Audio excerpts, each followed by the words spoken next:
Yo, what's up, YouTube? What's up, fucking Horror Nation? Yeah. Now, I apologize ahead of time if there's mad glare going on here. I had to change location in this room today because just the way the light's coming in here, I could not find one spot to do this where I'm not getting like fucking insane glare. Fucking frustrated, man. I don't know what the fuck's going on. Hence the sunglasses. It's fucking glary in here. Yeah, I got a pretty big update here. Yeah, I got a bunch of DVDs, a few Blu-rays, and yeah, that's about it. I pretty much got this in 2 weeks. And I was going to do this update last Saturday, but I got busy. I had to go golfing and stuff and whatnot, so I hadn't actually picked up anything the last week, so everything you see here is from like the previous 2 weeks. I'll start off with the Blue Underground stuff. Everyone knows I'm a huge Blue Underground fan. I try to pick up everything they put out.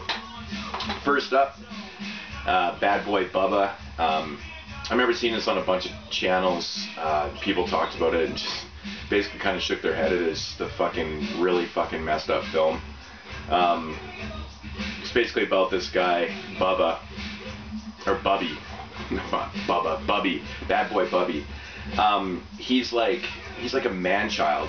He's been locked up in this like fucking dungeon. It kind of seems like for like the first 35 years of his life, and just totally abused by his mom. And you know, like they even have sex together and fucking sleep together, and then his dad just appears out of fucking nowhere, and then anyways, he ends up killing his mom and dad, and then he kind of escapes out into the fucking real world, and then the whole story just takes place. It's like him kind of, you know, being in the real world. And the funny thing about Bubby is that he doesn't talk. He just basically mimics what other people do. So if you say something to him, he'll kind of repeat it. He's just like a child, and that's how he kind of functions. It's fucking very interesting. It has this moments where it's really fucking funny. I was like actually laughing pretty hard in a couple parts in this movie, but overall it's very disturbing, to be honest. But you know, it's a fun movie. I actually do recommend this for, you know, it's not a horror film, but it's very fucked up film. I enjoyed it though. I don't know what I'm gonna do with put all this shit here. Next up, I picked up The Loveless. This is William Dafoe's first film that he did. He plays like the leader of like a 50s biker gang kind of deal. You know, the whole movie basically takes place in like this really small town kind of garage setting, kind of bar setting type deal. Not really a lot happens in this film. It's not like the most exciting film in the world. There is good performances though. I really do wish that, like, you know, the ending was a little, I mean, the ending was pretty decent, I guess. That's where most of the action came from, but you know, overall it's kind of boring actually, to be honest, but it wasn't too bad though. It wasn't the worst thing I've ever watched. Picked up Bear Behind Bars. As you can see, I have yet to watch it, still unopened. Sorry about the glare. Yeah, so looking forward to watching this one. Blue Underground. Never disappoints me really. Going Under is another one I haven't watched yet. I think this is just some more smut, to be honest, really, but yeah, whatever. Looks okay. Picked up Heroin Busters. I was actually going to watch this one the other night, and something came up, didn't get to watch it, but yeah. This is Enzo G. Castorelli did this film, so I'm looking forward to watching this one. Looks pretty fucking good. Yeah. I also picked up The Smithereens. This is, I think this is like a, I'm not even really too sure what this film's about. I think it's more about, it's about like punks and stuff like that. I don't know. I'm not too sure. Blue Underground though. And I think last from Blue Underground's here, I picked up Newsfront. If you're wondering why there's not too much horror in there, it's because I think I own every horror movie from Blue Underground. Newsfront, this is actually interesting. This movie's rated PG, so whatever. Blue Underground. Next up, I'll show the Tromas that I picked up, I guess. First up, picked up Rabid Grannies. Finally caught this. And man, was I ever fucking pissed off with this release, because not only, like, you know when you pop in a Troma film, there's always Lloyd Kaufman doing his fucking funny intros and shit like that. Very entertaining. But in that intro, he does state that this is the director's cut of Rabid Grannies. There's no fucking way this is the fucking director's cut of this film.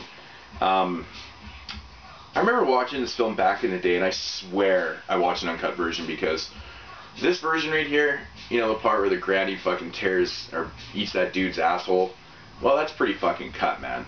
You can tell it's so cut. But, you know, it's a fucking great movie. It's a great Troma film, but I really do wish that wasn't cut, though. It's fucking bullshit, actually. Since when does Troma release cut movies, for fuck's sakes? Fatty Drives the Bus. Great cover, great name for a title. Overall, this movie was really fucking goofy.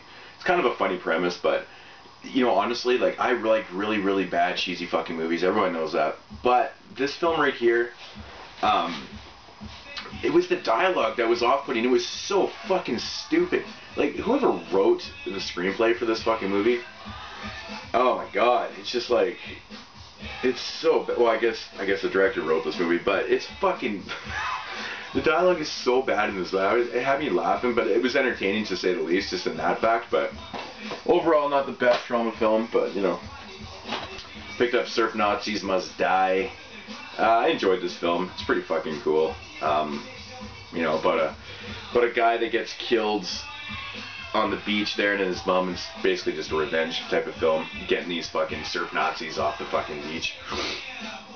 I did like the ending, though. The ending was fucking pretty sweet. The whole storyline building up in that film is fucking weird. It kind of comes out of left field, really. Oh, I gotta pause for a little coffee break here. That's really good. Next up, Luther the Geek. I finally picked up this film. You know, I passed over this film so many times. I've seen so many people talk about this film. I'd never seen it before. And I never really knew what to expect from it, because, honestly, I was watching, was it Jugcord on YouTube the other day. I was a big Troma fan, too. And, you know, he said something about the cover being so misleading. I totally agree with this. Now, when you first look at this cover, this looks like it's going to be a silly, goofy fucking Troma film, like, just stupid fucking film.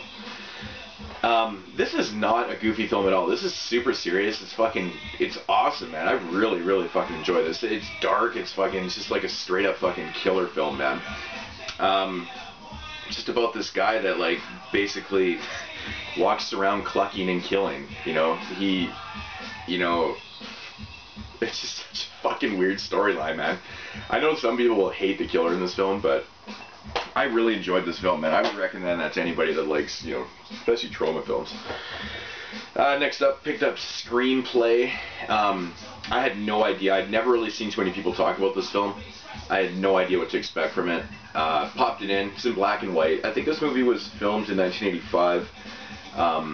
And it was filmed in black and white. It takes place in the 50s. And it's about this, like, screenplay writer.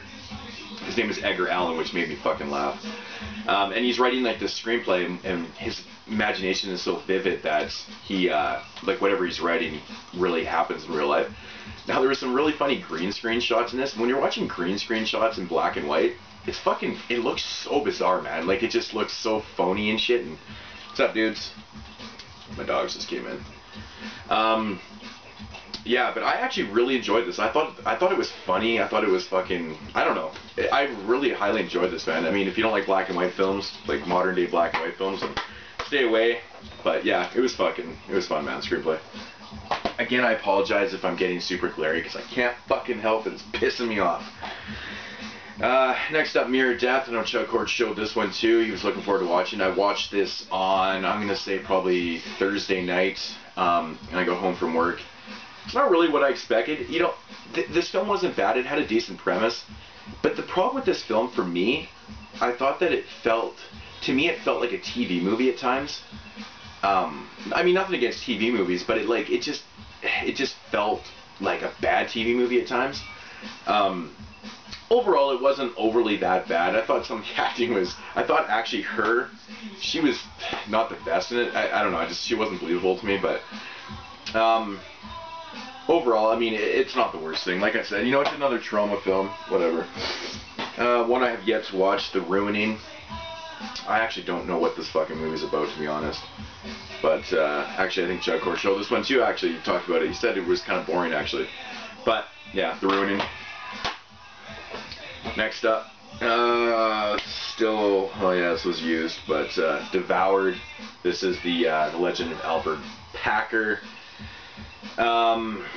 Yeah, so basically the same guy, or this movie's based on the same guy that Cannibal, the musical, is based on, and everyone's seen that fucking film, so yeah, just, that's what you get, expecting from Devoured anyways. Best of Troma Dance, Volume 1. I'm going to start picking these up slowly. I have yet to watch this one, but I heard that there's some really good shorts on here. I always hear people talking about the Zit one. I think it's Zit Lover. I've heard so many people talk about that, so looking forward to watching that shit right there. Yeah, okay, so that was the Tromas and the Blue Undergrounds that I picked up. Yeah. Alright, on to the random fucking films. Picked up Charles Band's Blood Dolls. Yeah, Blood Dolls. I actually just finished watching this one. I fucking love this film, man. This is one of the better full moon movies. I'd never seen this one before. I've seen a few people talk about it on here. I think it was actually recommended to me by somebody, and I just happened to find it for really cheap, like a couple bucks. But yeah, it's fucking pretty good, man. And the chick that plays in this film, I don't know what her name is, but she is fucking hot, man. So hot. I think her name is Deborah Mayer. I think that's what her name is. Fuck, she's hot, man. But yeah, fun fucking film. Great. Another doll movie by fucking Charles Band. Next up, picked up a Camp Motion Pictures film called Ghoul School, part of the Retro 80s horror collection. I pretty much have all these. I think I'm missing Killing Spree, but you know, this film is really fucking short, really short. It has a decent, you know, basically some fucking sludge gets in the fucking water in the school and turns the swimming team into a bunch of ghouls, like, you know, flesh ripping, eating fucking ghouls, and they start attacking, like, you know, these random kids that are in the school and shit like that.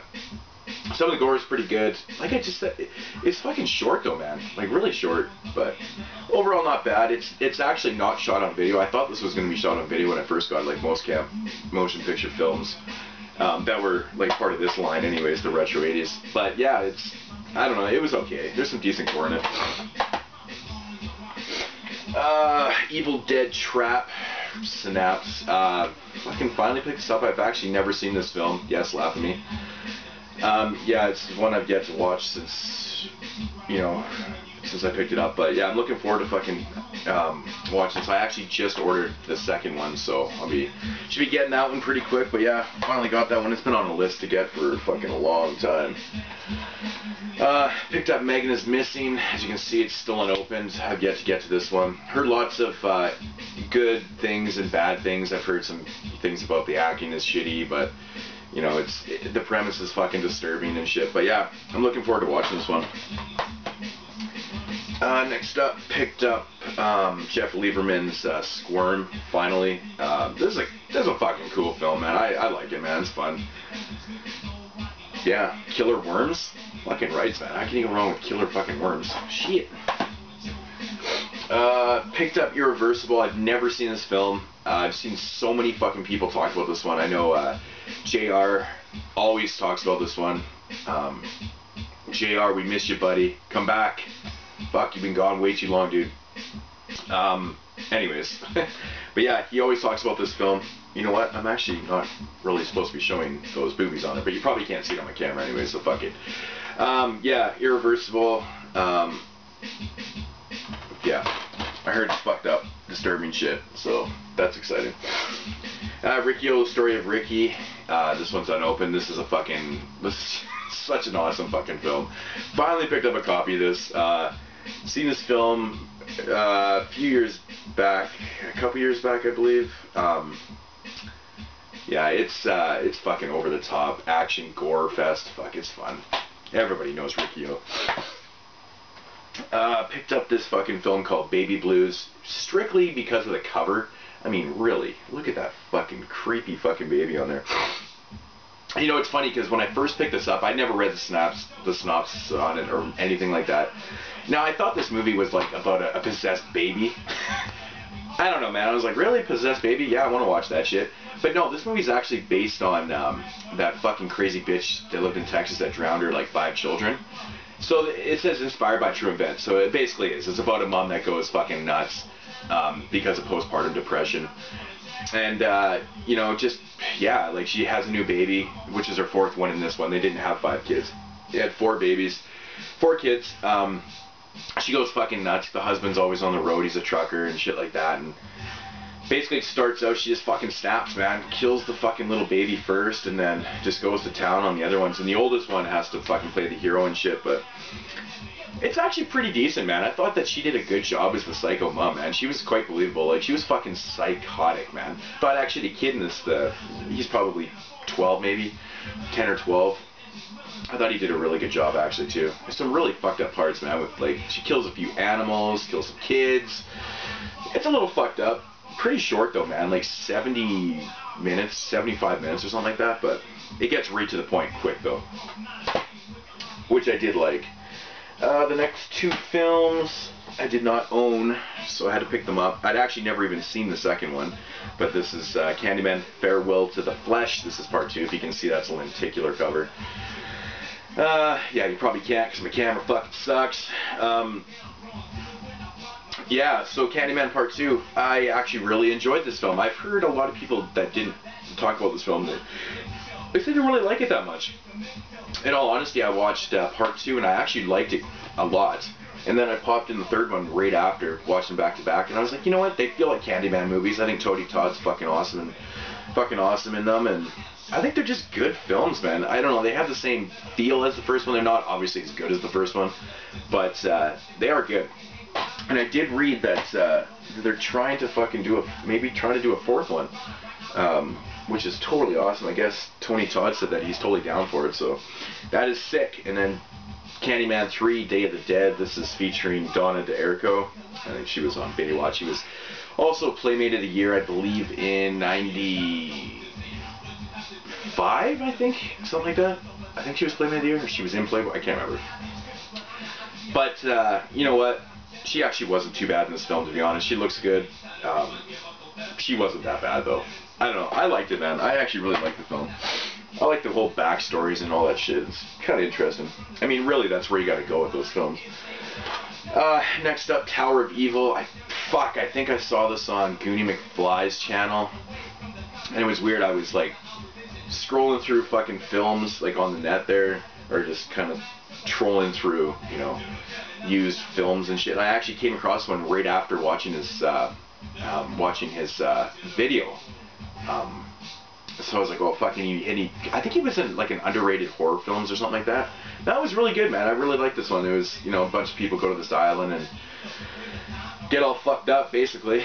No, it's good. It takes place, like, in this, like, it's called Tower of Evil, obviously, and it takes place in, like, this, I mean, it feels like it's taking place on a soundstage, to be honest, but I think it is. This has got to be early, yeah, 1972. I did like it, though, man. It's got some pretty decent gore, actually, for 1972. It's pretty fun.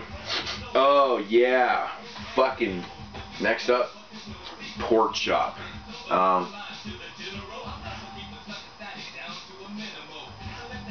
Holy fucking swilling everywhere here. Pork Chop. Now, I've seen so many people review this film, and most people said it was shitty, but you know what? I like shitty fucking films. You know, shitty good films. This film just fucking sucked. You know what? This is a 92-minute film that doesn't get going until about 58 minutes into the film. Yes, about an hour into the fucking film. Now, this film's filled with all the fucking typical characters. It's got the nerd, it's got the fucking slut, it's got the fucking man whore in it too. But the funniest thing about this film, and well, in my opinion, one of the oddest things about this film is the fucking robot. Like, what is with the... I understand that the robot there was there just for comedic elements to the film, because really everything he said was fucking ridiculous and kind of funny and just ripping on his maker, which is the nerd, which of course that's gonna happen. But my problem with this film is that it took an hour to get going, and a fucking slasher film, that's way too long, way too fucking long. You know, it's typical. They go to the forest to camp and shit like that. They tell a story about this killer named Porkchop, fucking blah blah blah. Of course, he fucking comes and starts fucking hacking them up. Now, some of the kills were decent. I think it was the cheerleader in this film. God, fuck, she couldn't even. Her acting was so bad in this film. She sucked even when she was dying. I was laughing, man. And it was a chainsaw to the pussy. I'm like, come on. But she was fucking horrible. She was so bad in it. But even when an hour into the film, the shit starts going down. And then it slows right the fuck down too. Like, even in that last 30 minutes, it still slows down. And then it cuts to like this scene where the fucking two hicks are working in the store. And they're doing a bunch of shit. I'm like, is this really fucking needed in the film? Like, oh, the best part about this film is when I turned it off. It was fucking terrible. I hated it, man. Ironically enough, I'm looking forward to part 2. Fuck my life. Jesus Christ, I got a fucking problem. Okay. Next up, let's get to a fucking good one here. Yes, The Chilling with Linda Blair. Now, this is a great fucking zombie film. I really enjoyed this. It says Shriek Show put this out. It says Code Red on the back, so I'm confused. I don't know what the fuck's going on. But yeah, Linda Blair and zombies.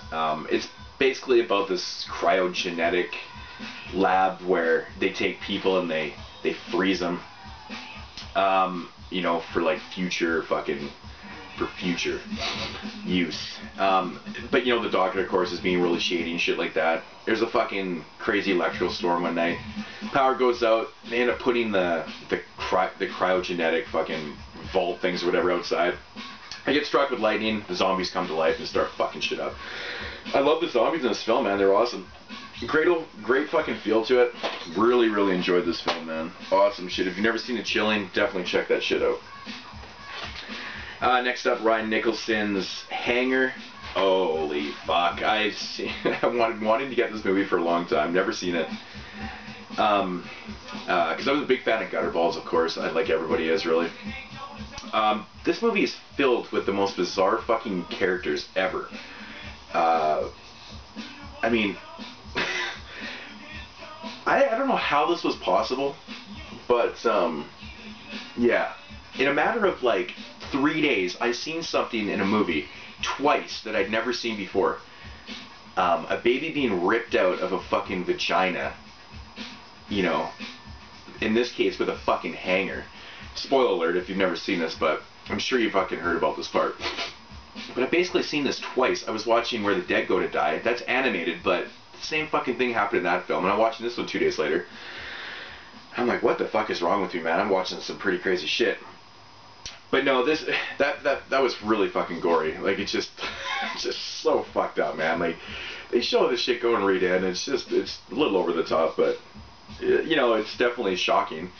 But of course, like 18 years later, he's fucking all deformed, living in a dumpster. The dude that was in love with his mom finds him, gives him a job at this like sorting yard, junkyard kind of deal thing, where there's just some fucking crazy fucking like, basically like weird creatures working there, all mangled and deformed and shit like that.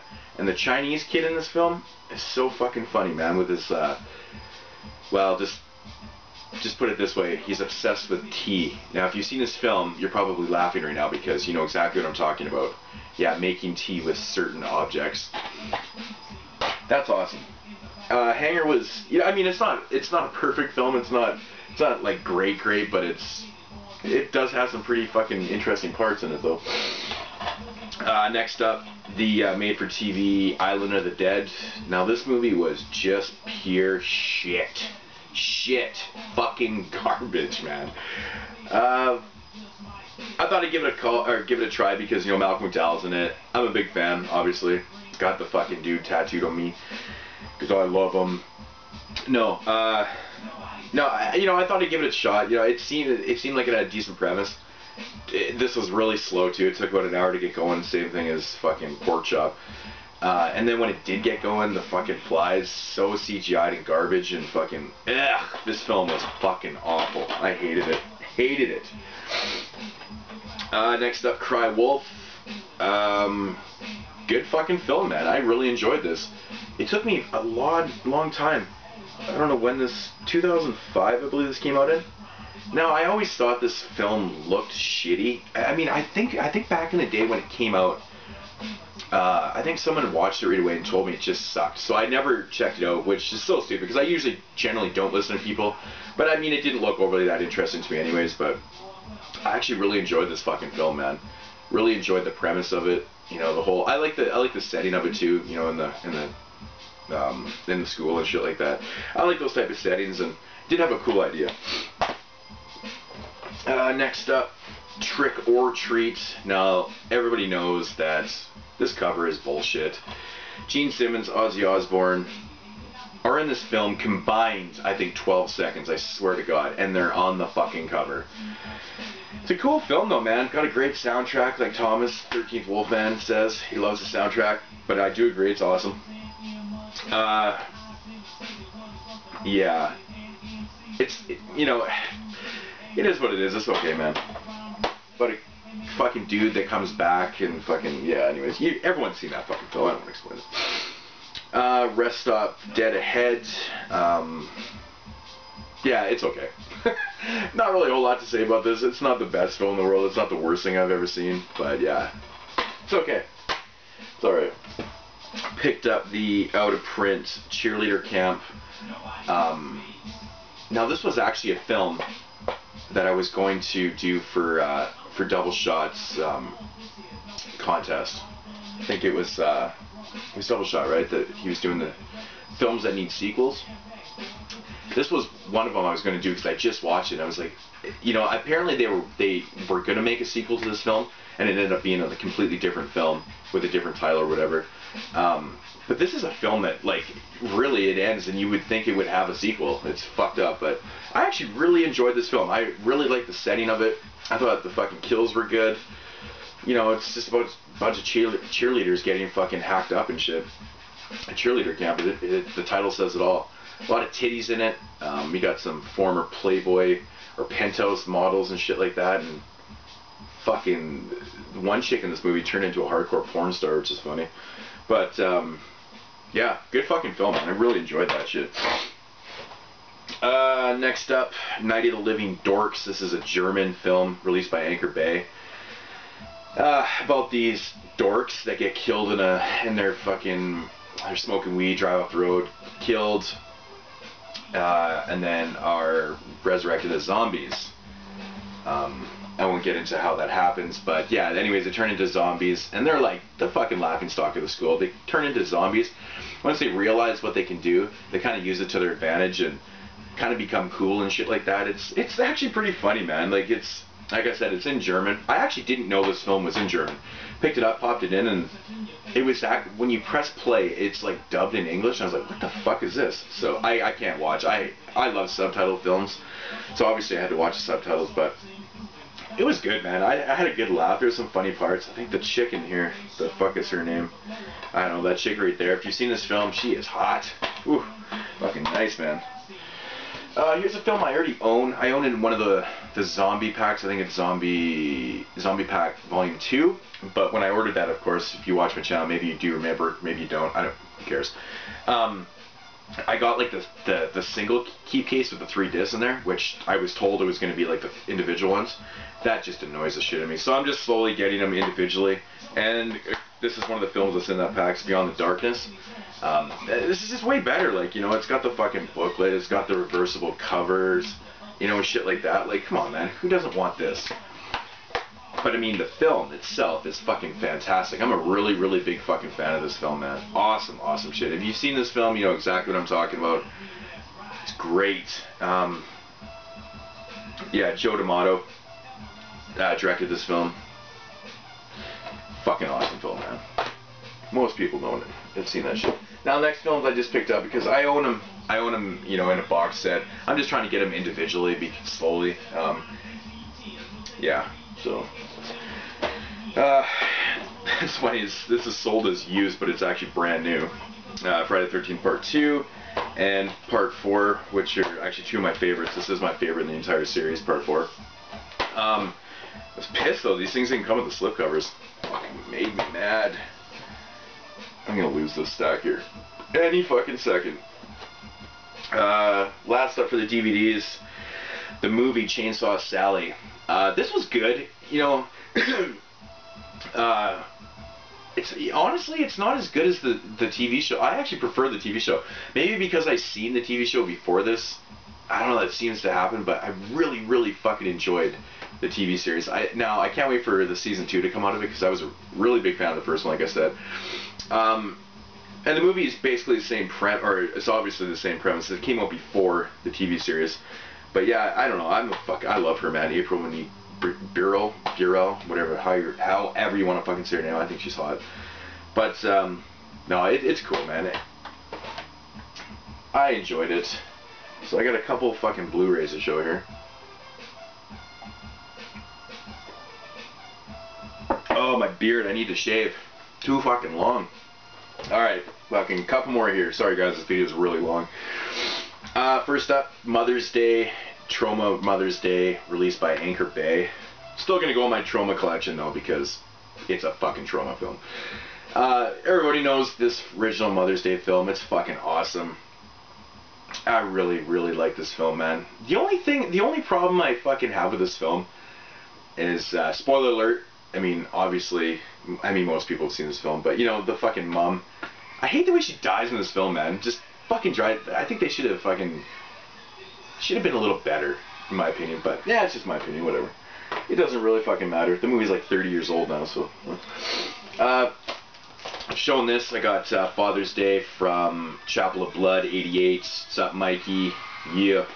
Thank you once again. Limited edition, 1704 5000. You probably can't see that because my camera's shit, like I said.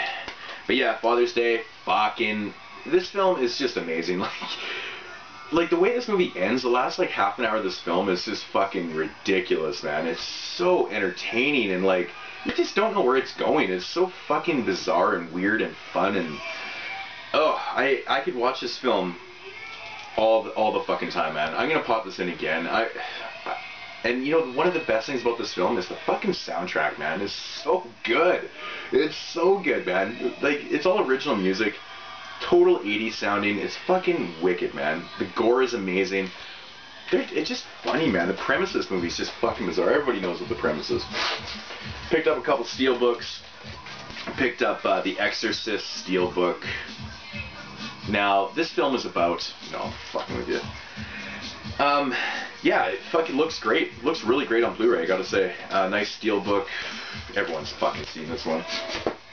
And I also picked up the Piranha steelbook because it was like 14 bucks, and I'm like, Piranha titties in fucking on Blu-ray. Of course, I have the DVD, but had to pick up the fucking yeah, steelbook. It's very nice, very embossed and nice. It's too bad her titties weren't embossed. That would have been fucking amazing. And last up, I fucking lucked out. I actually wasn't going to look for this, because we don't have Best Buys here. We have a Future Shop, which is owned by Best Buy, and I didn't think in a million years I'd even get any of these in. Apparently they got a couple, and I was in there fucking shopping around and whatnot, and I actually found one of these behind the normal Blu-ray. Someone was hiding behind there, little fuckers. But yeah, I snagged that shit up real fast because, you know, this is probably already out of print, because fuck, it was like a short pressing of it or whatever. But yeah, Jaws. Everyone's seen the inside of the shit. I'm not going to show you. I'll save you that. But yeah, this movie looked fucking amazing on Blu-ray. I cannot believe the restoration that they did on this. I know everyone's been saying this. I'm not just trying to repeat what everyone's saying, but really it does. If you haven't watched this Blu-ray yet, fucking do it. Like, it's awesome, man. I really enjoyed it. Yeah, Jaws. Fucking awesome shit. And that is it for the... oh, fuck me, man. I forgot about this shit. Yes. I never thought... I thought I was going to have to order this online. I actually found this. They got 2 of them in my local fucking Future Shop. So I picked up the The season 2 of The Walking Dead limited edition fucking skull. This was funny as hell when I pulled this thing out. My dogs were fucking freaking out, man. They were trying to attack it and shit. It was fucking awesome. But yeah, I've yet to actually watch the season 2 yet. I know, I'm a fucking loser, but yeah, I couldn't pass this up, man. It was pretty expensive here, but you know what? It's a really cool piece. It's one of the coolest pieces I picked up all year, so yeah. That is my DVD Blu-ray update for September 15th today? September 15th? Very beautiful day outside too. I'm very excited. But yeah, peace out, guys. Thanks for watching and subscribing and putting up with all my bullshit and all my fucks. Just like Willie Mark 1, I do swear a lot. I've been told that. People have said that to me on YouTube. Which is funny. But yeah, there we go. That's going to end the show right there, folks. DVDs all over the place. Peace, bros.